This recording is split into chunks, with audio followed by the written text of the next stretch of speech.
जय हिंद साथियों, मेरा नाम है नितिन कुमार चारी और आप सभी का एंडेवर प्रेप में बहुत बहुत स्वागत है। दोस्तों, आज हम चर्चा करने वाले हैं आईवीएफ ऑफ फ्रोज़न एम्ब्रियो के बारे में। आजकल ये बहुत चर्चा में है।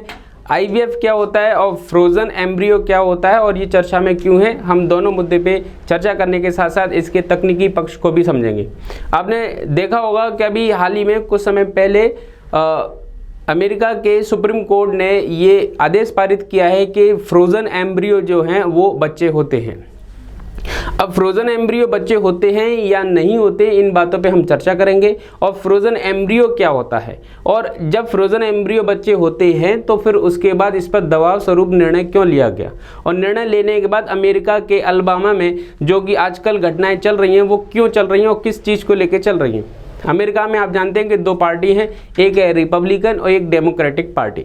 अमेरिका के जिस राज्य में डेमोक्रेटिक पार्टी है या दूसरे राज्य में जहां पे रिपब्लिकन पार्टी है, तो दोनों पार्टी एक दूसरे के विपरीत मत रखते हैं, जिससे वहां की जो जनता है वो कहीं ना कहीं सड़कों पे उतर आई है।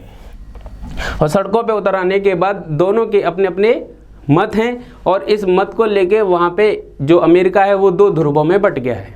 ठीक, तो आजकल ये चर्चा में चल रहा है। ये जो चर्चा है वो हमारे मुख्य परीक्षा के किस टॉपिक से संबंधित है और इसका तकनीकी पक्ष क्या हो सकता है, इस पे हम चर्चा करेंगे। हमारे मुख्य परीक्षा के पेपर 3 के अंतर्गत जो बायोटेक्नोलॉजी हिस्सा है वहाँ से ये चीज़ें जुड़ी हुई हैं। अब फ्रोज़न एम्ब्रियो क्या होता है, इसके तकनीकी पक्ष को समझने के पहले हम ये समझें कि आखिरकार बच्चों के विकास या बच्चों के डेवलपमेंट की जो प्रक्रिया है वो कैसे होती है और बच्चे कैसे जन्म लेते हैं और उनके पीछे तकनीकी ज्ञान क्या है। ठीक, आपने इतना तो जाना होगा कि मेल से स्पर्म और फीमेल से ओवम जो है वो आपस में एक दूसरे से फ्यूज़ होते हैं। मेल के द्वारा स्पर्म जो है वो फीमेल के ओवम को फ्यूज़ करता है, वो भी फैलोपियन ट्यूब के अंतर्गत। यहाँ पे आप डायग्राम में देख पा रहे हो, ये ओवरी है, ओवरी के अंदर यहाँ पे एग होता है और एग को स्पर्म के द्वारा यहाँ पे फ्यूज़ किया जाता है। फ्यूज़ होने के पश्चात जाइगोट सेल बनती है। जाइगोट सेल धीरे से निकलकर ये गर्भाशय के अंदर आती है और गर्भाशय के अंदर भ्रूण का विकास होता है। भ्रूण यानी कि एम्ब्रियो, और एम्ब्रियो के विकास के बाद धीरे धीरे सामान्य गर्भकाल के दौरान इस गर्भाशय के अंदर बच्चे का विकास होता है और बच्चे के विकास के बाद जब उसके 9 महीने पूरे हो जाते हैं तो बच्चा जन्म लेता है। यह है प्राकृतिक प्रक्रिया। लेकिन जो महिला और पुरुष स्पर्म और ओवम के यानी कि अंडाणु और शुक्राणु के पक्ष में वीक होते हैं, एक निश्चित उम्र के बाद क्या होते हैं, शुक्राणु की काउंटिंग कम हो जाती है और अंडाणु के फ्यूज होने की क्षमता भी खत्म हो जाती है या धीरे धीरे कम होने लगती है।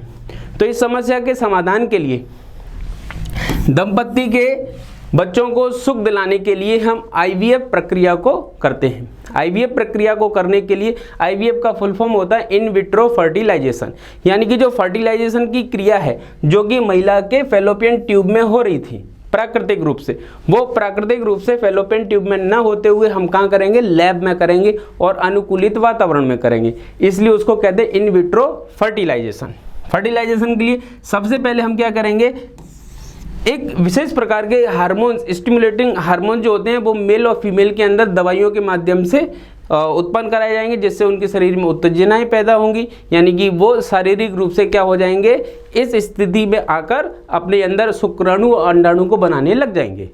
उसके बाद हमने फीमेल से एग और मेल से स्पर्म कलेक्ट किए। स्पर्म कलेक्ट करने के बाद हमने इन स्पर्म को क्या किया, एक विशेष प्रकार के पात्र में छोड़ दिया। छोड़ने के बाद स्पर्म ने एग को फ्यूज कर दिया। जब स्पर्म एग को फ्यूज कर देगा तो उसके बाद बनेगा क्या, जाइगोट।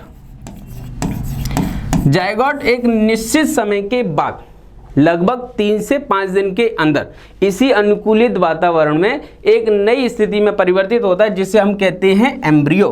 ठीक है, और 32 ब्लास्टोसिस्ट जो स्थिति आती है 3 से 5 दिन के अंदर, तब वो ब्लास्टोसिस्ट के दौरान आगे चल के एम्ब्रियो में कन्वर्ट होता है और उसी एम्ब्रियो को हम महिला के अंदर एक कैनुला नाम के विशेष पात्र के द्वारा महिला के गर्भ में पहुंचा देते हैं। महिला के गर्भ में पहुंचने के बाद ये महिला बच्चे को जन्म दे देगी, यानी कि वो दंपति जो प्राकृतिक रूप से बच्चों को जन्म नहीं दे पा रहे हैं उनके लिए आईवीएफ एक वरदान साबित होगा। अब यहाँ पे मुद्दा ये है कि फ्रोजन एम्ब्रियो क्या होता है। एम्ब्रियो तो है, स्पर्म ओवम को हमने पात्र में फ्यूज कराया, अनुकूलित वातावरण में जायगोट बना, जायगोट बनने के बाद एम्ब्रियो बना, एम्ब्रियो को हमने महिला के गर्भ में डाल दिया और इससे बच्चे का विकास होगा और वो सारी चीज़ें नॉर्मल तरीके से हो जाएंगी।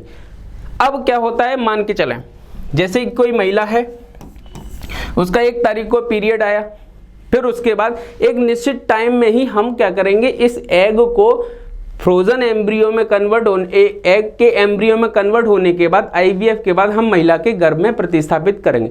लेकिन अगर वो महिला के गर्भ में प्रतिस्थापित करने का सही समय नहीं हुआ तो डॉक्टर लोग क्या करते हैं, इस एम्ब्रियो को क्या कर लेते हैं, फ्रीज कर लेते हैं, यानी कि जमा लेते हैं। जमाने के बाद क्या होता है कि अगले महीने फिर महिला को पीरियड आएगा, फिर उसके बाद जो सही समय होगा उस सही समय में हम महिला के गर्भ में उस एम्ब्रियो को प्रतिस्थापित कर देंगे और प्रतिस्थापित करने के बाद इस एम्ब्रियो को हमने कहा फ्रोजन एम्ब्रियो और इसी पे ही पूरा मुद्दा टिका हुआ है। कुछ लोगों का अमेरिका में मानना है क्या ये फ्रोजन एम्ब्रियो बच्चे होते हैं, जबकि सुप्रीम कोर्ट ने कहा कि फ्रोजन एम्ब्रियो बच्चे ही होते हैं। क्यों? क्योंकि यही फ्रोजन एम्ब्रियो आगे चल के भ्रूण के रूप में विकसित होकर बच्चे को जन्म देगा। अब फ्रोजन एम्ब्रियो यानी कि जैसे कि आप मान के चलो आपने लस्सी बनाई, उदाहरण के लिए ले लेते हैं, लस्सी बनाने के बाद अब आपका मन नहीं हो रहा कि आपको अभी लस्सी पीनी है, लेकिन क्या है कि आपको कल लस्सी पीनी। अब कल तक लस्सी रखी रहेगी तो लस्सी क्या होगी, खराब हो जाएगी। तो इसी लस्सी को आपने फ्रिज में रख दिया, जब वो फ्रिज में रखी हुई है फिर आप कल परसों नरसों जब भी मर्जी है पी लेना। तो वैसे ही हम जब एम्ब्रियो विकसित कर लेते हैं, स्पर्म ओवम को फ्यूज कराने के बाद इलेक्ट्रिकली हम एम्ब्रियो बना लेते हैं। बनने के बाद हम इस विशेष प्रकार के कंटेनर में नाइट्रोजन के माध्यम से -196 डिग्री टेम्परेचर पे रख देते हैं, जिससे वो फ्रीज हो जाता है, यानी कि उसकी रासायनिक क्रियाएं रुक जाती है। रुकने के बाद वो एम्ब्रियो क्या रहता है, सुरक्षित रहता है। फिर नेक्स्ट टाइम जब महिला के पीरियड आते हैं और निश्चित टाइम को देख के हम इसी एम्ब्रियो को महिला के गर्भ में पुनः स्थापित कर देते हैं। पुनः स्थापित होने के बाद अब ये महिला बच्चों को जन्म देगी। मुद्दा ये है कि फ्रोजन एम्ब्रियो बच्चे हैं या नहीं, अमेरिका में ये विवाद चल रहा है। अब परीक्षा में जो प्रश्न पूछा जाएगा वो ये पूछा जाएगा, क्या फ्रोजन एम्ब्रियो बच्चे होते हैं या नहीं, स्पष्ट कीजिए। आईवीएफ टेक्नोलॉजी क्या है और फ्रोजन एम्ब्रियो इससे किस प्रकार संबंधित है, व्याख्या कीजिए। इस प्रकार के प्रश्न आएंगे और इस प्रकार के प्रश्नों को आपको सॉल्व करना है, इसलिए आप इस वीडियो को ज़्यादा से ज़्यादा लाइक और शेयर करें। ये अमेरिका में चल रहा मुद्दा है जो आपको अभी मैंने समझाया। ठीक, अगर आपको ये वीडियो पसंद आया हो तो आप इस वीडियो को लाइक और शेयर अवश्य करें। ठीक, ये हमारे सोशल मीडिया हैंडल हैं, इन सोशल मीडिया हैंडल के माध्यम से आप हमसे संपर्क कर सकते हैं।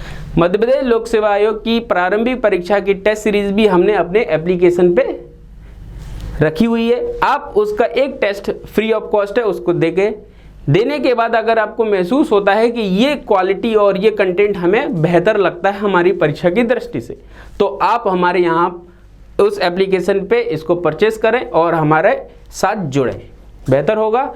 बाकी के और नए वीडियोस के लिए हम आपसे दोबारा मुलाकात करेंगे, तब तक के लिए जय हिंद।